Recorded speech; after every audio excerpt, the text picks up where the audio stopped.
تو جب over all صحت خراب ہوتی ہے تو آپ پورے خراب ہونا شروع ہو جاتے ہیں. تو اوور آل اپنی صحت کو اچھا رکھو.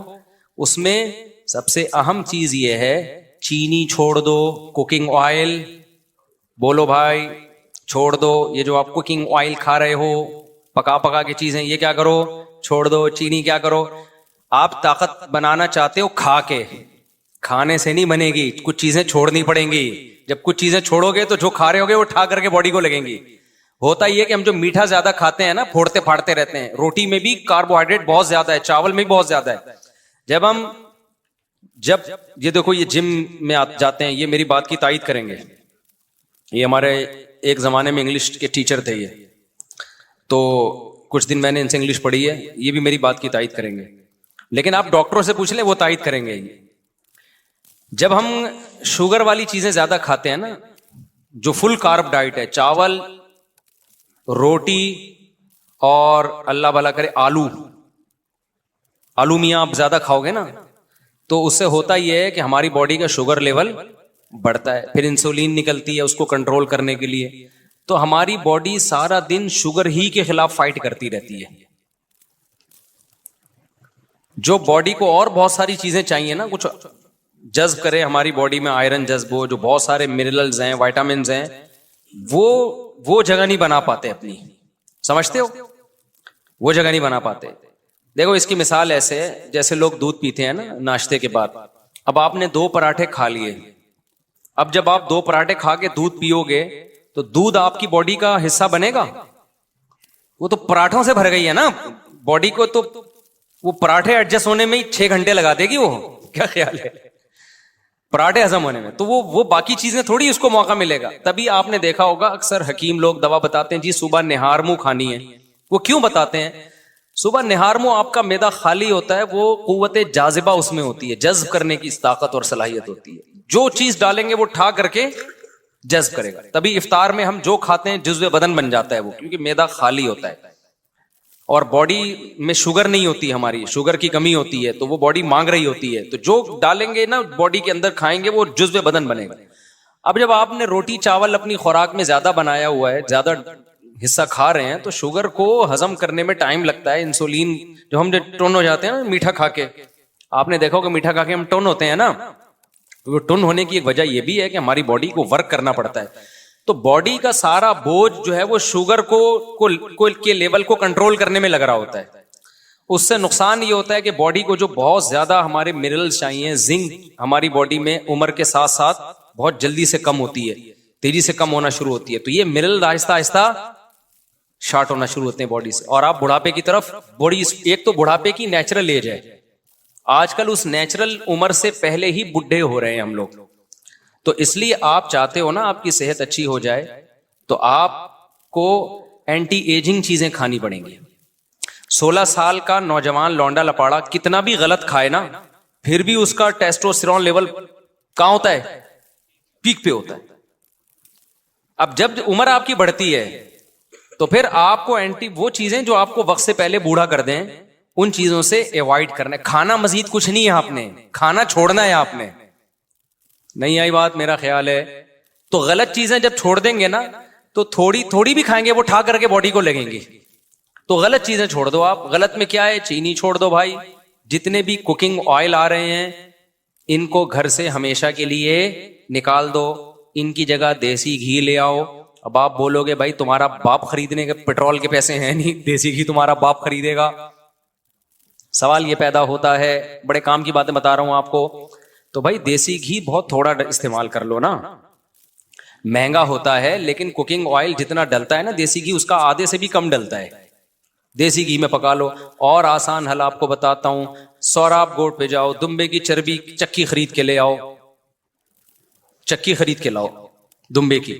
اس میں بڑے منرلز ہوتے ہیں بہت سارے جو ہماری باڈی کو چاہیے نا, اس میں ہوتے ہیں وہ چکی میں. آپ نے کیا کرنا ہے, چکی کو تھوڑے تھوڑے ٹکڑے کر کے ہانڈی میں, اسٹیل کی دیگچی لے لو کیونکہ سلور کے برتنوں میں نہیں پکانا چاہیے چیزوں کو. تو آپ نے کیا کرنا ہے, وہ چکی کو لے کے آپ نے ہلکی آنچ پہ اس کو پکانا شروع کرو. میں ایک دفعہ غلط تجربہ کر چکا ہوں, میں اپنے تجربوں سے آپ کو چاہ رہا ہوں فائدہ پہنچاؤں. آپ نے اس چکی کو ہلکی آنچ پہ پکانا شروع کرنا ہے. تھوڑا سا پانی ڈال لو، بے شک کوئی حرج نہیں ہے. تو جب اس کا تیل نکلنا شروع ہو جائے نا تو اس کو جیسے جیسے گھی نکلتا جائے اس کو الگ برتن میں نکالتا ہوں. میں نے غلطی یہ کی تھی کہ وہ میں نے کہا جب آخری دم تک تیل نکلے گا نا تو نکالتا رہوں گا، اس میں جل جاتا ہے، کیونکہ جو پہلے چربی میں آئل نکل چکا ہے وہ جل جاتا ہے. تو جیسے جیسے اس کو آئل نکلتا جائے اسے دوسرے برتن میں نکالتے جاؤ. پھر آخر میں جب آپ کو لگے گا نا یہ جلنے لگی ہیں بوٹیاں تو پھر چھوڑ دو اس کو. تو وہ جو تیل نکلے گا، وہ جو گھی نکلے گا، اسے اپنے وہ آپ کسی ٹھنڈا کر کے اس کو سیو کر لو. اور پھر میرے بھائی اپنی امی سے بولو، جو بچے ہیں جو شادی شدہ ہیں وہ اپنی بیگم سے بولیں اپنی ذمہ داری پہ کہ کھانا اسی میں پکے گا. یہ تھوڑا ڈلے گا، یہ زیادہ نہیں ڈلتا، تھوڑا ڈلے گا. پراٹھا کس میں پکے گا؟ بول لو نا. اس میں مزہ نہ آئے پیسے واپس. اس سے آپ کا جو ٹیسٹوسٹیرون لیول ہے وہ ابلنا شروع ہو جائے گا. سمجھ رہے ہو؟ امی کو نہیں سمجھاؤ، امی کو کیا پتا ٹیسٹوسٹیرون کیا ہوتا ہے. ٹھیک ہے، کیا کہہ رہے ہیں؟ کیا کریں اب، امی کو نہیں، پھر اپنے خود کرو نا. میں بھی گھر والوں کو سمجھاتا ہوں، نہیں سمجھ میں آتا نا گھر والوں کے. تو میں نے اپنے لیے ایک الگ فریج لے لیا چھوٹا سا، دمبے کی چربی لا کے اس میں رکھ دی. بقرعید میں لا کے رکھی تھی، اب تک توفیق نہیں ہوئی، اس کا ٹائم ہی نہیں مل رہا. تو ہم بھی باتیں ہی کر رہے ہیں، ہم بھی وہی پراٹھے رہے ہیں ہوٹل کے. باتیں تو اچھی کرنی چاہیے نا انسان کو. لیکن میں آپ کو صحیح بات بتا دوں، چند دن آپ خوراک پہ کنٹرول کر لو، زندگی بن جائے گی. مزہ نہ آئے پیسے واپس. ایسی زندگی اچھی ہو جائے گی نا، صحت خاندانی ہو جائے گی. آپ کو لگے گا اچھا یار اس کو بولتے ہیں صحت، اس کو بولتے ہیں. ابھی ہم لوگ سب بیمار ہیں، سب بیمار چل رہے ہیں، اتنی گند بلا کھا رہے ہیں نا ہم لوگ. چند دن خوراک پہ کنٹرول کر لو.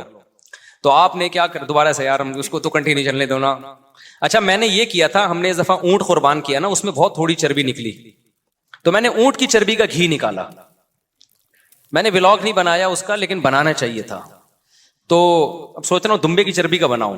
اس سے لوگوں کو بڑی وہ ملتی ہے نا، بڑی چربی ملنے چربی دیکھ کے طاقت آ جاتی ہے ان میں. تو اونٹ کی چربی کا میں نے بنایا تھا. اس کو کاٹ کے نا چربی کو اسی طرح پکا کے، اونٹ میں چربی بہت تھوڑی ہوتی ہے. تو 2 بوتلیں اتنی بڑی بڑی گھی نکل آیا تھا اس کو. تو میں جس ہوٹل سے پراٹھے منگواتا ہوں نا، مجھے ہوٹلوں کے پراٹھے پسند ہیں، تو اس ہوٹل والے کو میں نے وہ گھی رکھوا دیا اس کے پاس کہ اس چربی میں گھی پراٹھا بنا کے دو. تو وہ میں نے پورا ختم کر دیا الحمدللہ. اونٹ کی چربی تو بہت مفید ہے صحت کے لیے. تو یہ جو کوکنگ آئل ہے نا، اس سے آپ اپنی جان چھڑائیں، ورنہ یہ آپ کی جان لے لے گا. جب بیمار ہو گئے نا، اتنے یار ایسے بچوں کے کڈنی فیل، شوگر اتنے چھوٹے چھوٹے بچوں کو ہو رہی ہے. 25 سال کا جوان آدمی ہارٹ اٹیک، 30 سال کا جوان آدمی ہارٹ اٹیک، 35 سال کا پٹھان پشاور کا جس کا میں نے وہ ولاگ بنایا تھا. اتنے صحت مند لوگ بھی کیا ہو رہے ہیں، 35 سال میں ہارٹ پیشنٹ بنے ہوئے ہیں. تو یہ انہی گند بلا کھا کے تو بنے ہوئے ہیں. تو آپ نے کیا کرنا ہے، چینی سے جان چھڑانی ہے، اور میٹھے سے، صرف چینی نہیں ہے، میٹھا زیادہ چھوڑ دو آپ. اور دوسرا کیا کرنا ہے آپ لوگوں نے، آئل سے کیا کرنی ہے، جان چھڑانی. تو جاؤ وہاں سے یہ جو جتنے بھی ویجیٹیبل کے آئل ہوتے ہیں نا، جو جیسے سرسوں کا تیل ہے یا اس طرح کے، یہ پکائے نہیں جاتے. اب پکائے بغیر مزہ نہیں آتا کھانے میں. تو پکانے سے نا ان کی تاثیر ختم ہو جاتی ہے، ان کی تاثیر چینج ہو جاتی ہے. تو پکانے کے لیے اللہ نے صرف جانور کا فیٹ رکھا ہے، یہ دمبے کی، کیونکہ گوشت اللہ کو پتا تھا پکائے بغیر نہیں کھایا جاتا. تو اللہ میاں نے کیا کیا، جانور کے اندر ہی چربی پیدا کر دی، تاکہ اللہ کی طرف سے جو ہمیں گوشت کی صورت میں گفٹ ملا ہے وہ پورا گفٹ ہو جائے. دیکھو بڑی کمپنیاں جب کوئی چیز دیتی ہے نا، تو پوری پیکنگ کے ساتھ دیتی ہیں. آپ نے دیکھا ہوگا پہلے شہد ملتا تھا، اس کے اندر چمچ بھی ہوتا تھا، کسی چمچ سے نکال کے کھائیں آپ. بچوں کے لیے جو میڈیسن آتی ہیں، دوائیں آتی ہیں، ڈراپر بھی اسی میں ہوتا ہے، سیرپ کے ساتھ ڈراپر موجود ہے کہ اسی ڈراپر سے آپ نکال لیے گا. تو اللہ میاں نے جانور کے اندر چربی اس لیے رکھی ہے کہ کوکنگ آئل تو آج ایجاد ہوئے ہیں نا، گوشت تو صدیوں سے کھایا جا رہا ہے. اللہ کو پتا تھا یہ پکائیں گے کس چیز میں. گوشت اگر اسی بوائل کر کے کھائیں مزہ تھوڑی آتا ہے، وہ تو اور گھن آتی ہے. گوشت کا تو جب تک آئل نہ ڈالیں، کوئی چکنائی نہ ڈالیں، پکتا ہی نہیں ہے، وہ صحیح ذائقہ ہی نہیں آتا اس میں. تو اللہ میاں نے کیا کیا، اللہ میاں نے بہت انڈونیشین زبان میں ان کو ترجمہ کر کے پتا چل جائے، تاکہ ان کو بھی پتا چلے اللہ میاں کیا کیا کر رہے ہیں. ٹھیک ہے نا. ان کو بھی بتائیں بھائی انڈونیشیا زبان میں، ملائی زبان میں ترجمہ کر کے، ملائی تو ملیشیا کی زبان ہے. اچھا خیر، ان کو ملائی کی فضیلت بھی بتائیں. تو اللہ میاں نے کیا کیا کہ اللہ میاں نے بولا کہ یہ جو جانور ہے اسی کے اندر چربی پیدا کر رہا ہوں، تو اسی چربی میں تم نے گوشت پکا کے کھانا ہے. اچھا، یہ اتنی بڑی نعمت ہے چربی، جانور کی میں جو چربی ہوتی ہے نا، فیٹ ہوتا ہے، اتنی بڑی نعمت ہے کہ اللہ تعالی کو نے جب یہودیوں نے اللہ کو بہت، موسیٰ علیہ السلام کو تنگ کیا اور اللہ کے حکام کی دھجیاں اڑائی نا یہودیوں نے. قرآن کہتا ہے نا جب بھی ہم پیغمبر بھیجتے تو یہ مذاق اڑاتے تھے. تو اللہ میاں نے یہودیوں سے کہا کہ تمہاری توبہ قبول ہوگی اس وقت کہ میں تم پہ کچھ چیزیں بطور سزا کے حرام کر رہا ہوں. اب تمہاری توبہ تو قبول ہوگی لیکن دنیا میں سزا ملے گی. تو اللہ میاں نے کیا کہا، یہودیوں پر جانوروں کی چربی حرام کر دی. تو چربی جو حرام ہوئی ہے یہ بہت بڑی نعمت تھی جس سے اللہ نے یہودیوں کو محروم کیا. وَحَرَّمْنَا عَلَيْهِمْ شُحُومَهُمَا. اللہ کہتے ہیں ہم نے اونٹ کی چربی، گائے کی چربی ان پہ حرام کر دی، جانوروں کی چربی، کہ گوشت اب چربی میں نہیں پکانا تم نے. تو آپ مجھے بتاؤ اگر یہ جانوروں کا جو فیٹ ہے یہ انسان کے لیے نقصان دہ ہوتا تو اللہ اس نعمت کو یہودیوں سے چھینتے ہیں بھائی؟ بلکہ اللہ، یہودی کہتے ہیں اللہ تو ہم پہ اتنا مہربان ہے، ہم گناہ کر رہے ہیں اور تو نے ہم پہ چربی حرام کر دی تاکہ ہم فیٹ کے بغیر گوشت کھائیں اور لائف کو کیا کریں، انجوائے کریں. اللہ کو پتا تھا اس چربی میں وہ کچھ ہے جو گناہگاروں کے لیے سوٹیبل نہیں ہے، مت کھاؤ، مزے کی چیز ہے، تمہیں پابندی ہے تم پہ کھانے پہ. سمجھتے ہو؟ تو اس کا پتہ چلتا ہے کچھ ہے اس میں. ہم نے کیا کیا، ہم سے کچھ ایسے گناہ ہوئے کہ ان گناہوں کی وجہ سے اللہ نے کہا تم پہ ایسے حرام کروں گا کہ تمہیں ندامت بھی نہیں ہوگی. وہ اللہ تعالیٰ نے ایسا کیا کہ ہم سے جب گناہ ہوئے نا تو اللہ تعالیٰ نے جو کوکنگ آئل والی کمپنیاں ہیں نا ان کو کہا، اللہ میاں نے ان کے دل میں یہ بات ڈالی کہ تم لوگ ڈبوں والا تیل نکالو مارکیٹ میں. لوگ خود بخود یہ جانوروں کی چربی چھوڑ کے ڈبے پہ سیٹ ہو جائیں گے آ کے، اور جانوروں کی چربی میں کہیں گے اسمیل آ رہی ہے. اس سے کیا آ رہی ہے؟ اسمیل آ رہی ہے. بیٹا یہ چربی ہٹا کے گوشت کھانا. تو یہ زیادہ بڑا ہم سے کچھ گناہ ہوا ہے کہ یہودیوں پہ تو اللہ نے حرام کی، یہودی اس سے ٹینشن میں آئے. ہم خوش بھی ہیں کہ ہم نے چربی سے جان چھڑا لی اور ہم ڈبوں پہ آ کے سیٹ ہو گئے. اس میں خرچہ بھی زیادہ ہو رہا ہے، صحتوں کی ایسی کی تیسی ہو رہی. میں ایک ڈاکٹر سے ملا ہوں جو اس فیلڈ کے اسپیشلسٹ ہیں، اس فیلڈ کے خوراکوں کے اسپیشلسٹ ہوتے ہیں نا. وہ کہتے ہیں کہ آج جو ہماری پاکستانی قوم پیسہ بچا رہی ہے نا، اس لیے اچھے والے آئل نہیں لے رہی کہ کوکنگ آئل لیں گے سستے ہوتے ہیں. آپ کو پتا ہے اس سے جو بیماریاں پھیل رہی ہیں اس بیماریوں پہ پیسہ 20 گنا زیادہ خرچ ہو رہا ہے. یعنی اگر وہ زیتون کا اوریجنل تیل لے لیتے یا دیسی گھی لے لیتے نا، بیماریوں پہ اتنا خرچ نہیں ہوتا. تو پیسہ ادھر سے بچا کے کہاں خرچ ہو رہا ہے؟ ادھر خرچ ہو رہا ہے. تو لیکن اس پہ خوش ہیں. اب ایک آدمی کو بیمار ہو گیا، وہ ڈاکٹر کے پاس جا کے اس کے 20 لاکھ روپے خرچ ہو گئے، اس پہ وہ روئے گا نہیں، وہ کہے گا یہ تو مجبوری ہے بھائی قدرت کی طرف سے. ابے تو یہ 20 لاکھ دیسی گھی پہ خرچ کر لیتا نا، 5 لاکھ خرچ ہوتے اور یہ 15 لاکھ وہ گھی تیرے بولتے کیوں نہیں بچا لیتا. سمجھتے ہو کہ نہیں سمجھتے ہو؟ تو 2 چیزوں سے سچی مچی کی جان چھڑا لو. ایک کوکنگ آئل میں نے نہیں ابھی تک چھڑائی ہے، کم کر دیا میں نے. صبح صرف پراٹھے پھوڑتا ہوں کیونکہ وہ اونٹ سے جو گھی نکالا تھا وہ ختم ہو گیا، دیسی گھی بھی ختم ہو گیا، گائے ختم ہو گئی. وہ ہوا یہ کہ ہماری جو گائے تھی جس کا میں نے گھی نکالا تھا، اب وہ گائے کے ساتھ یہ مسئلہ ہوا کہ وہ بیچاری بیمار ہو گئی. وہ کیوں بیمار ہوئی؟ ابھی زیادہ باتیں کروں گا. جن صاحب کی وجہ سے بیمار ہوئی وہ پھر ناراض ہوں گے. کسی کی وجہ سے، وہ کسی کی غم میں وہ کیا ہو گئی؟ بیمار ہو گئی. تو اس کے دودھ کم ہو گیا. جب دودھ کم ہو گیا تو کھا زیادہ رہی تھی، آؤٹ پٹ اس کا مجھے لگا ایک دن یہ مجھے بھی کھا جائے گی. یہ گائے اتنا کھاتی ہے نا کہ اگر وہ دودھ نہیں دے رہی تو وہ جائیدادیں کھا جاتی ہے، کیونکہ باندھ کے کھلاؤ نا صبح شام. وہ روزانہ ہمارا خادم اتنے کا چارہ. میں نے کہا بھائی یہ تو مجھے کھا جائے گی تھوڑے دنوں میں بھائی. تو بیمار ہو گئی. وہ میری غلطی سے بیمار ہوئی ہے. تو وہ اب جناب کیا ہوا کہ وہ ہم نے بیچ دی ہے، اس لیے گھی بھی مارکیٹ سے کیا ہو گیا؟ شارٹ ہو گیا. اب ہمارے گھر میں کوئی کہیں اور سے گھی لو اطمینان نہیں ہوتا، اور گھی لو تو ہمارا خاندان اتنا بڑا ہے کہ وہ تو ایک چمچ بھی نہیں آتا. تو اپنی گائے کا ہونا بہت ضروری ہے. تو دوبارہ خریدیں گے انشاءاللہ. صلو علی النبی. تو اونٹ کی چربی ہم نے نکالی تھی، وہ ہم نے ہوٹل والے کو دی. اب وہ چربی ختم ہو گئی تو دوبارہ ہم کس پہ سیٹ ہو گئے؟ آئل پہ سیٹ ہو گئے. تو میں نکالوں گا اپنے آپ کو اس آئل سے انشاءاللہ. دوبارہ میں کچھ ابھی سوراب کوٹ جانے کا ٹائم نہیں مل رہا، اور جو دمبے کی چربی بقرعید کی اب تک پڑی ہوئی ہے فریزر میں. وہ انشاءاللہ اب مجھے دوبارہ یاد آیا, اس کو نکال کے گھی نکالتا ہوں اس کا, وہ بہت مزے کا ہوتا ہے. آپ یہ نہ سمجھو اچھا کسی کو بتائے بغیر کھلاؤ کہ یہ چربی ہے, بتائے بغیر کھلاؤ, وہ بڑی تعریف کرے گا, یار یہ تو بڑا خوشبودار گھی ہے, کہاں سے لیا. جیسے ہی آپ نے بتا دیا نا یہ اونٹ کی چربی ہے, الٹی کر دے گا وہ. ایک دماغ خراب ہو چکا ہے, کہا گا یہ دمبے کی چربی ہے, اوہو یار میں تبھی تو کہوں یہ کیا ہے, عجیب عجیب سا ہو رہا ہے یار, مجھے کیا کھلا دیا. یہ ہوتا ہے پروپیگنڈا. جب کسی چیز کے خلاف, جیسے بچوں کو نا دیسی گھی سے آج کل اسمیل آتی ہے, حالانکہ وہ خوشبو ہوتی ہے, اس کے لیے تو ترستے ہیں ہم کہ یار دیسی گھی میں وہ خوشبو آ رہی ہے کہ نہیں آ رہی ہے. اور آج کل کے بچے اس کو کیا کہتے ہیں, امی اس میں اسمیل آ رہی ہے. ٹھیک ہے نا, اسمیل آ رہی ہے اس میں. دماغ خراب ہو گیا میرے بھائی, جو خوشبو تھی اس کو آپ کیا کہہ رہے ہو, اسمیل کہہ رہے ہو. تو جلدی جلدی میں بتا دوں آپ نے کیا کرنا ہے. میں نا اب صحت کی چیزوں کو لے کر آؤں میں. اوور آل تو آپ جو ڈاکٹر سے ہی رابطہ کریں گے, لیکن کچھ تو بنیادی چیزیں ہیں. لوگ بہت ڈرتے ہیں کہ ہم ہی نہیں کر سکتے. میں تو میں نے آج سارا دن بیٹھ کے خشخاش کوٹی ہے. سارا دن تو نہیں کہنا چاہیے, 2 گھنٹے خشخاش کو میں نے کیا کیا ہے, بولتے کیوں نہیں, کوٹا ہے بیٹھ کے 2 گھنٹے. اتنا میرے پاس ٹائم ہے نہیں, آج نکالا ہے میں نے, بہت دنوں سے پڑی ہوئی تھی. وجہ اس کی ہے کہ آپ کو اپنی صحت کا خیال کرنا ہے. تو خشخاش جو ہے نا, خشخاش کو آپ کوٹیں. ایک بہت بڑے ماہر حکیم ہے, انہوں نے مجھے نسخہ بتایا تھا اور یہ بہت فائدہ مند ہے. خشخاش کو آپ کوٹ کے نا اس کا دودھ نکالیں, وہ نچوڑتے ہیں نا دودھ نکلتا ہے اس. اب میں پورا نہیں بتا رہا نسخہ کہ مجھے قبلہ حکیم سمجھنا شروع کر دیں آپ لوگ.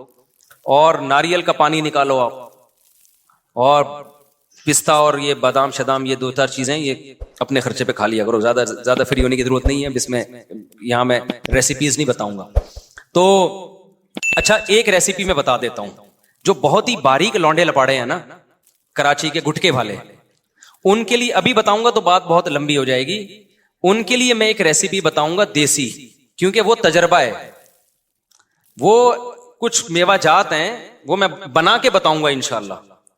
تو وہ جتنے باریک باریک لونڈے لپاڑے ہیں نا گٹکے کی وجہ سے, یا ویسے ہی ان کی ایکس رے رپورٹ قمیض اتارتے ہی پسلیاں نظر آتی ہیں, وہ نسخہ استعمال کریں, انشاءاللہ ہٹے کٹے ہو جائیں گے. وہ بہت زبردست چیز ہے.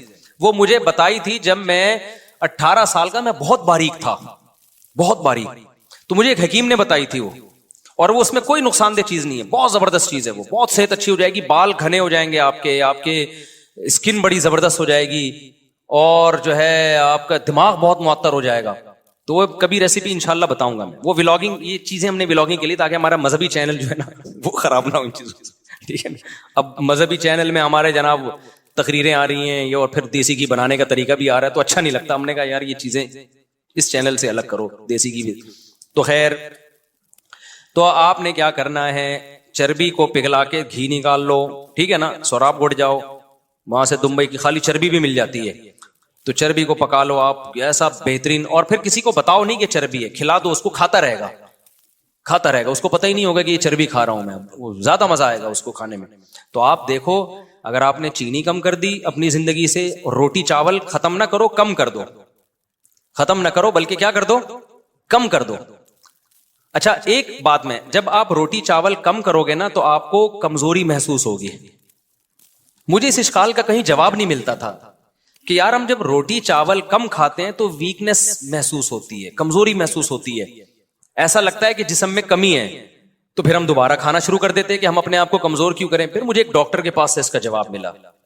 میں نے بی بی سی کا جو میڈیکل سائنس کا پیج ہے اس پہ بھی دیکھا. یہ بی بی سی میں تو بڑی مستند, اکثر 99% تو بڑی مستند رپورٹیں آتی ہیں میڈیکل سائنس کے حوالے سے. وہاں سے بھی تصدیق ہوئی, ان ڈاکٹر سے بھی. ہوتا یہ ہے کہ میٹھے کی نا انسان کو ایسے عادت پڑتی ہے جیسے چرس کی عادت. میٹھے کو نشہ ڈکلیئر کیا ہے ڈاکٹروں نے, یہ ایک نشہ ہے. جب آپ میٹھا کھاتے رہتے ہو نا, تو جب آپ چھوڑتے ہو تو آپ کو جیسے کوئی چرس پیتا رہے یا چائے کا عادی ہو, کافی کا عادی ہو, جب چھوڑتا ہے تو باڈی میں کمی محسوس ہوتی ہے نا. اس کا دل چاہتا ہے میں چائے پیوں, اس کا دل چاہتا ہے میں کافی پیوں. تو وہ جو دل چاہ رہا ہے وہ باڈی میں کوئی کمی نہیں ہے, وہ آپ کے دماغ کی کیا ہے, وہ دماغ کی سوچ ہے, دماغ کو عادی بنا دیا ہے. تو ہماری جو کھوپڑی ہے نا, یہ میٹھے کی عادت اس کو ہو جاتی ہے. اب ہم روٹی میں, چونکہ روٹی میں نشاستہ بہت زیادہ ہے, چاول میں نشاستہ بہت زیادہ ہے. جب آپ روٹی چاول چھوڑتے ہو نا تو آپ کو شوگر کی کمی محسوس ہوتی ہے, آپ کا دل چاہتا ہے میں کھاؤں. اس کا وہ کمزوری نہیں ہے, وہ ایک ایڈکشن ہے, وہ عادت ہے, ایڈکٹ ہو چکے ہیں آپ اس کے. اس کا حل یہ کہ آپ چھوڑ دیں. چند دن تک جب نہیں کھائیں گے نا تو وہ فیلنگ ختم ہو جائیں گی آپ. اب میں نے اکثر دیکھا ہے جو لوگ کھانے کے بعد میٹھا کھاتے ہیں نا, میٹھا لازمی کسٹرڈ اور وہ یہ سب کھا رہے ہوتے ہیں, وہ کہتے ہیں یار ہمیں تسلی نہیں ہوتی جب تک کھانے کے بعد ہم آئس کریم نہ کھا لیں یا زردہ نہ کھا لیں یا میٹھا نہ کھا لیں, ہمیں جسم میں کمی محسوس ہوتی ہے. تو وہ کمی نہیں ہوتی, وہ آپ کو چونکہ لت پڑ چکی ہے تو دماغ بار بار آرڈر دے رہا ہوتا ہے کہ بھائی باڈی میں کسی چیز کی کمی ہے. تو وہ کمی ہوتی نہیں ہے, باڈی میں کوئی کمی نہیں ہوتی, دماغ خراب ہوا ہوتا ہے. اس کا حل یہ ہے کہ چھوڑ دو تھوڑے دنوں تک, 21 دن ایک لمسم ایک ٹائم ہے, 21 دن تک آپ نے چھوڑ دیا تو پھر وہ بری لگنے لگے گی آپ کو. پھر آپ میٹھا جس دن کھاؤ گے آپ کو لگے گا باڈی میں میٹھا کیا ہو گیا ہے, زیادہ ہو گیا, تو سیٹ ہو جاؤ گے آپ. میں اس کی ایک مثال دیتا ہوں, اس سے انشاءاللہ بات سمجھ میں آئے گی. آپ لوگ پریشان تو نہیں ہو رہے کہ مصعب کیا کس سے لے کے بیٹھے گئے, فائدے کی باتیں ہیں یہ بس کر کے پھر میں سوال جواب کی طرف آتا ہوں. میں نے ایک دفعہ کیا کیا, 8-10 سال پرانی بات ہے, کولڈ ڈرنک شوگر فری پی لی. مجھے کسی نے کہا شوگر فری کولڈ ڈرنک پینی چاہیے. میں نے جب شوگر فری کولڈ ڈرنک پی ہے تو مجھے اتنی زیادہ طلب ہوئی نا تھوڑی دیر میں شوگر والی کولڈ ڈرنک کی, مجھے لگا مجھے شوگر کی کمی ہو گئی ہے. تو میں گیا باقاعدہ اسپرائٹ شوگر والی لے کے آیا, میں نے پی ہے, پھر مجھے تسلی ہوئی ہے. اب میں پریشان ہو گیا یہ ہوا کیا ہے میرے ساتھ. تو میں نے کسی ڈاکٹر کو بتایا, ڈاکٹر نے کہا اصل میں آپ نے جب بھی کولڈ ڈرنک پی ہے ہمیشہ شوگر والی پی ہے نا, تو اس دفعہ جب شوگر فری پی ہے تو دماغ نے کہا کہ وہ غلط ہوا ہے, کولڈ ڈرنک تو مل گئی ہے, چینی نہیں پیتا تو کچھ بھی نہیں ہوتا, نہیں پیتا تو کولڈ ڈرنک پینے کا دل تھوڑی چاہتا, لیکن جب شوگر فری پی ہے تو دماغ نے کہا آدھا کام ہوا ہے آدھا رہ گیا ہے. تو یہ عادت پڑتی, شوگر کی کمی نہیں ہوئی تھی, کوئی کہیں بھی کمی, اگر کمی ہوئی ہوتی تو کولڈ ڈرنک پیے بغیر بھی دل چاہنا چاہیے نا, دل تو نہیں چاہ رہا تھا ویسے ہی پی لی ہم نے. تو شوگر جس کو کھانے کی عادت ہو جائے نا تو اس کے لیے شوگر چھوڑنا بڑا مشکل کام ہوتا ہے. تو اس کا حل یہ کہ 21 دن تک بالکل پرہیز کرو. 4-6 دن دماغ خراب ہوگا, بار بار دل چاہے گا وہاں سے 6 لڈو وہاں سے کھا لوں, 4 رسگلے وہاں سے اٹھا لوں, یہ برگر پھوڑ دوں, یہ پیزا پھوڑ دوں. تو چند دن اللہ کا نام لے کے صبر کر لو, اس کے بعد اس کی عادت ختم. اس کے بعد پھر زندگی کا مزہ آنا شروع ہو جائے گا, ایسا جسم ہلکا پھلکا, جو کھاؤ گے ٹھا کر کے باڈی کو لگے گا. ہمارے نبی صلی اللہ علیہ وسلم کی خوراک تو دیکھو یار, شوگر تو تھی نہیں نا خوراک میں, کہاں تھی شوگر. ایک وقت کھجورے کھا لی تو 24 گھنٹے تک پھر کچھ کھایا ہی نہیں. اب تو صبح بھی پراٹھے پھوڑ رہے ہیں, دوپہر بھی چاول روٹی, رات کو بھی چاول اور روٹی بھر بھر کے. ایک روٹی میں پتہ نہیں کتنے چمچ چینی ہوتی ہے جو ہم ایک روٹی کھاتے ہیں, اتنی شوگر ہے اس کے اندر. تو آپ اگر چاہتے ہو نا کہ جوان ہو جاؤ دوبارہ تو آپ کو شوگر کو اپنی زندگی سے بولو, میں نہیں کہہ رہا 100% نکالنا پڑے گا, کم کرنا پڑے گا آپ کو. ابھی تو نکال دو, بالکل عادت ختم کرو, پھر تھوڑی تھوڑی استعمال کرنا اتنی جتنی ضرورت ہے باڈی کو. تو یہ شوگر نکال دو اور کوکنگ آئل نکال دو, تو اس سے فائدہ یہ ہوگا کہ پھر جو کھا رہے ہو نا وہ باڈی کا حصہ بنے گا. سمجھتے ہو, رہ کیا جائے گا پھر آپ کو, کیا کھائیں پھر. جب شوگر بھی نکال دی اور آپ نے کوکنگ آئل بھی نکال دیا تو رہ کیا گیا, جو رہ گیا سب کھا جاؤ. اور عجیب بات آپ کو بتاؤں, یہ جو چینی ہے نا, چینی آپ 2 گلاس گنے کا رس پی لو, اس میں اتنی چینی نہیں ہوتی. یہ جو ریفائن چینی ہے نا یہ ٹوٹل شوگر ہی شوگر ہے. اگر میٹھا کھانے کا دل کیا کرنا نا تو صاف ستھرا کسی گنے والے سے صاف ستھرا ہوتا نہیں ہے, لیکن کہیں مل جائے تو پی لیا کرو, اس سے اتنا مسئلہ نہیں ہوتا. گڑ کھانے سے بھی اتنا مسئلہ نہیں ہوتا, کیونکہ گڑ میں شوگر بھی ہے, بہت سارے منرلز بھی ہیں گڑ کے اندر, بہت ساری چیزوں کا مجموعہ ہے گڑ. یہ جو شوگر ہم کھا رہے ہیں یہ تو ٹوٹلی ہے ہی شوگر نا, اس میں تو شوگر کے علاوہ کچھ بھی, 1 چمچ بھی بہت ہے. تو اگر شوگر نہیں چھوٹتی نا آپ سے, نہیں میٹھا, تو کم از کم چینی سے ہی اوائڈ کر لو. کرے گا کوئی بھی نہیں. میں خود ابھی جا کے تو پتہ نہیں کیا پھوڑ پاڑ دوں جا کے.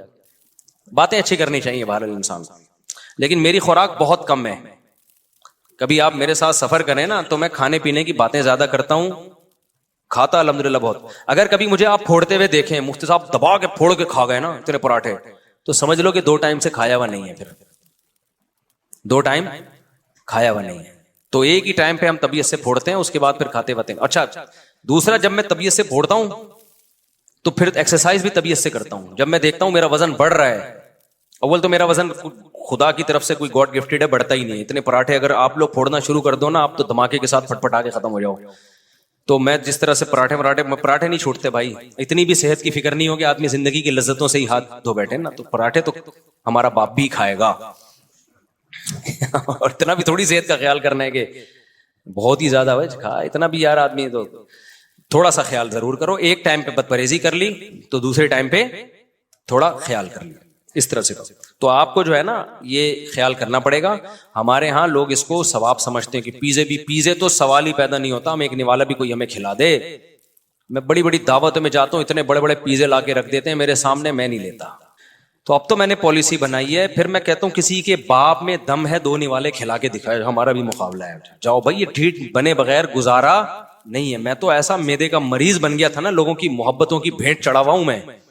اس کے ہاں جاؤ, وہ محبت میں 6 نوالے اس نے کھلا دی, اس کے ہاں گاؤ محبت میں چائے پلا دی, اس کے آگے محبت میں سموسا کھلا دیا, اس کے آگے محبت میں کیک کھلا دیا. اس کے بعد جو میری ایسیڈیٹی ہوتی تھی اور میں راتوں کو تڑپتا تھا, میں نے علاج کرایا, 1 مہینہ میڈیسن لی ہے, اس کے بعد جا کے میرا پیٹ صحیح ہوا ہے.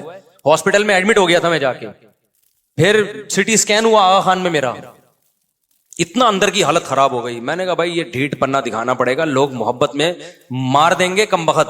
جب بیمار ہو کے پڑوں گا نا, وہ سٹی اسکین جب وہ کوئی بھی نہیں آیا, وہاں سے کنی کترا کے گزر رہے تھے یوں کر کے نا, مفتی صاحب آپ ہی سے گزر گئے.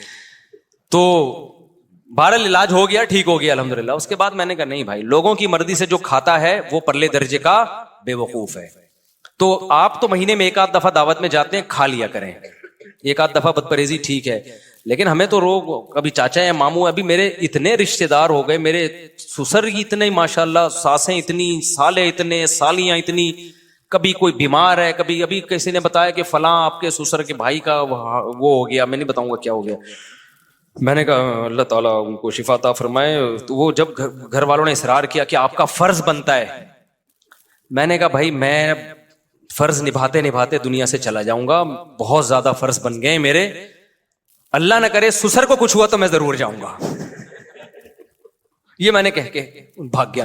میں نے کہا اللہ سسر صاحب کو صحت دے, ان کو کچھ ہوا تو پھر میں ضرور جاؤں گا. اب سسر کے بھی رشتے دار, ان کے بھائی, ان کے ماموں, ان کے چاچے, میں نے کہا پھر جس کا ایک سسر ہوتا ہے اس کے لیے تو ٹھیک ہے, جس کے اتنے سارے سسر, اتنی ساری ساسیں ہوں, تو بس ساس سسر کے حقوق تو میں ادا کر سکتا ہوں. آگے ساس کی بھانجی ہیں, ساس کی کزن ہیں, وہ لوگ تو کر رہے ہوتے ہیں, کرنا چاہیے. میں نے کہا یہ میں افورڈ نہیں کر سکتا. تو اب ہم نے ڈھیٹ پنا, یہ اناؤنسمنٹ بھی سمجھ لیں, دعوت پہ آپ ضرور بلائیں, کھانے پر مجبور نہ کریں. ہم کھائیں گے اپنی مرضی سے, جتنا کھا لیا ٹھیک ہے, نہیں تو بس بیٹھے رہیں گے. اس کے بغیر نہیں ہو سکتا, مر جاتا بھائی میں تھوڑے دنوں میں, ابھی تک انتقال ہو چکا ہوتا میرا. تو یہ ہدایات ہیں, اس پر عمل کریں آپ لوگ. ٹیسٹوسٹیرون لیول انشاءاللہ بوسٹ کرے گا. اگر دیکھو اللہ نے مرد کو یہ صلاحیت دی ہے, مرد آدمی جلدی بوڑھا نہیں ہوتا. خواتین یہ بات سن کے بہت غصے میں آ جاتی ہیں, بڑھاپا مردوں کی بیماری نہیں ہے, بڑھاپا خواتین میں آتا ہے. بہت معذرت کے ساتھ, بڑھاپا عورت میں بہت جلدی آتا ہے, مرد تھوڑی. ہمارے شیخ حضرت مفتی رشید احمد صاحب رحمۃ اللہ علیہ کے والد نے 90 سال میں دوسری شادی کی, اولاد بھی ہوئی ان کے. سمجھتے ہو؟ تو کیا وہ کیا کھایا کرتے تھے, وہ کیا بہت طاقت کی دوائیں کھایا کرتے تھے؟ کچھ بھی نہیں, نارمل غذائیں تھیں ان لوگوں کی, اور خوش رہتے تھے, ٹائم پہ سوتے تھے, ٹائم پہ اٹھتے تھے. تو اچھی صحت کے لیے نارمل نیچرل لائف گزارو, فٹ فاٹ رہو گے. تو میں نہیں کہہ رہا 90 سال تک آپ جوان رہو گے, لیکن مردوں کو اتنی جلدی بڑھاپا نہیں آتا. آج کل جو بڑھاپا آ رہا ہے نا, 40 سال کے لونڈے لپاڑے بیکار ہو چکے ہیں, بالکل برباد ہو چکے ہیں. اتنی بیماریاں لگی ہوئی ہیں. اس کی بڑی وجہ یہی ہے کہ خوراکیں صحیح نہیں رہی ہیں, ہماری خوراکیں ٹھیک نہیں ہے, لائف اسٹائل ٹھیک نہیں ہے. 2 چیزیں ٹھیک کر لو تو آپ خوش بھی رہو گے اور جوان بھی رہو گے. تو اچھا بھائی, نماز جنازہ کے دونوں سلام دونوں ہاتھ لٹکا لینے چاہیے ہاتھ.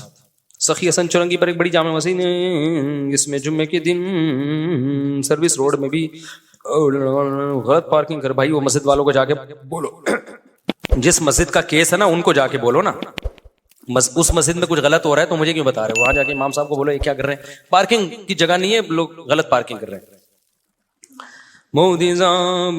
ربیع الاول شروع ہو گیا. اچھا, کل کہیں سے گنگنانے کی آوازیں آ رہی تھی, ٹشن چل رہا تھا, کسی نے موبائل پہ لگا ہوا ٹشن. میں نے کہا یہ کون سا کوئی مائیکل جیکسن کا نیا والیوم؟ انہوں نے کہا ربیع الاول پہ ڈانس ہو رہا ہے. واقعی کل دفتر میں نا کسی نے کوئی وہ لگائی یوٹیوب پہ یا انسٹاگرام پہ کچھ لگایا تو ٹشن. میں نے کہا کیا ہو گیا, کوئی مائیکل جیکسن کا نیا والیوم ہے کیا ہے؟ تو انہوں نے کہا ربیع الاول کی خوشی میں ڈانس ہو رہا ہے کسی علاقے میں. استغفر اللہ یار, ان کو دیکھو. تو شکر ہے مائیکل جیکسن زندہ نہیں ہے, ورنہ بہت سے لوگ جا کے مائیکل جیکسن کو کہتے یار کچھ ہمارے لیے بھی کبھی کچھ گا لو یار, ٹھیک ہے نا, ایک ڈانس ہمارے لیے بھی ہو جائے. صحابہ کے دور میں ربیع الاول کتنی دفعہ آیا یار, کہیں بھی نہیں ملتا ہمیں کچھ انہوں نے اس طرح کا کوئی پروگرام کیا. میرا سوال یہ کہ وہ ربیع الاول کے بارے میں اتنا ہلکا لکھا ہوا ہے, جو رات کا کھانا نہ کھائے تو کیا وہ جلدی بوڑھا ہوگا.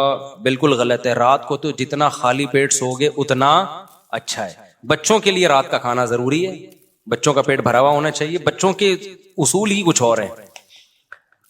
جب آپ 30 سال کے 25 سال کے ہو تو رات کو پیٹ, جب گروتھ کا ٹائم آپ کا کمپلیٹ ہو گیا نا, 23 سال میں ڈاکٹر لوگ کہتے ہیں کہ بس جتنا بڑھنا تھا اب آپ بڑھ گئے, اب مزید بڑے نہیں ہوں گے. تو اب کیا ہے کہ آپ صبح کھائیں بادشاہوں کی طرح, دوپہر کھائیں مالداروں کی طرح, اور رات کھائیں فقیروں کی طرح.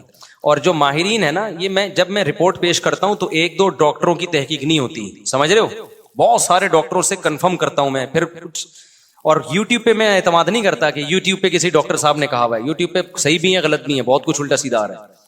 جتنے بھی جو لوگ اپنی فزیکل فٹنس کا خیال کرتے ہیں, ایکٹروں کو دیکھ لو, یہ لوگ بڑا خیال کرتے ہیں نا کہ ہم بالکل فٹ فاٹ رہے ہیں. 7 بجے شام 7 بجے کے بعد کھانا, یہ گویا ایسے جیسے ان کے اوپر حرام ہو گیا ہے, سمجھ رہے ہو. حکیم محمد سعید کا نام سنا ہے, 78 سال کی عمر میں 1 گھنٹہ لانگ ٹینس کھیلتے تھے. ایسی خاندانی فٹنس. انہوں نے ساری زندگی 2 وقت کا کھانا کھایا ہے. صبح 11 بجے ناشتہ, صبح نہیں کھاتے تھے, 10-11 بجے, اور پھر مغرب سے پہلے رات کا کھانا. سمجھتے ہو گے نہیں سمجھتے؟ جب سورج غروب ہو جاتا ہے نا تو اندھیرے کھانے کے لیے نہیں, اندھیرے کس کے لیے؟ سونے کے لیے اللہ نے بنائے. ہمارے کھانے ہی پھوڑنے پھاڑنے کے رات کو شروع ہوتے ہیں. تو رات کو ماہرین یہ بولتے ہیں کہ اگر کسی دن کھانا رہ گیا نا 7 بجے تک نہیں کھایا, اب کھاؤ ہی نہیں, اب 1 کپ دودھ پی کے سو جاؤ. سمجھتے ہو گے نہیں؟ اس سے کوئی نقصان نہیں ہوگا. یہ دماغ میں لوگ کہتے ہیں کمزور ہو جاؤ گے, بالکل بکواس ہے, یہ فضول قسم کی باتیں. کوئی کمزوری نہیں ہوگی. جتنی آپ کو انرجی چاہیے ہوتی ہے, آج کمی ہو جائے گی تو اگلے دن پوری کر لینا اس کو. صبح ناشتہ اچھا کر لینا. کھانے کا ٹائم صبح دوپہر ہے, رات کو کھانا بہت لائٹ. تو 7 بجے سے پہلے پھوڑ دو جو پھوڑنا پھاڑنا ہے. رات کو جتنا ہلکا سو گے نا, پیٹ ہلکا ہوگا, اتنا ہی اچھی صحت رہے گی. بڑھاپے کی جو سب سے بڑی وجہ ہے نا, وہ رات دیر سے کھانا اور بھرے ہوئے پیٹ سونا. سب سے بڑی وجہ بڑھاپے کی یہ ہے. اور کھاتے بھی کیا ہے, پیزے پھوڑ رہے ہوتے ہیں. ایک صاحب نے مجھے کہا رزق کے لیے پھوڑنے کا لفظ استعمال نہ کیا کریں, یہ بے ادبی ہے. میں نے کہا جو پھوڑ رہا ہے وہ بے ادبی نہیں کر رہا, وہ جو کر رہا ہے اس کو پہلے پکڑو نا جا کے. جو اتنا یوں کر کے پھوڑتا جا رہا ہے, کھاتا جا رہا ہے, وہ اصل تو بے ادبی وہ ہے. میں تو اس کی وضاحت کر رہا ہوں کہ یہ کھا تو رہا نہیں ہے نا, وہ کھا رہا ہوتا تو میں احترام سے نام لیتا. تو اس لیے میرے بھائی کھا پھر بھی لیا کرو, لیکن نظریہ صحیح رکھو نا. اس سے بیمار ہو گئے, یہ ذہن میں رکھنا. اس سے کیا ہو گئے؟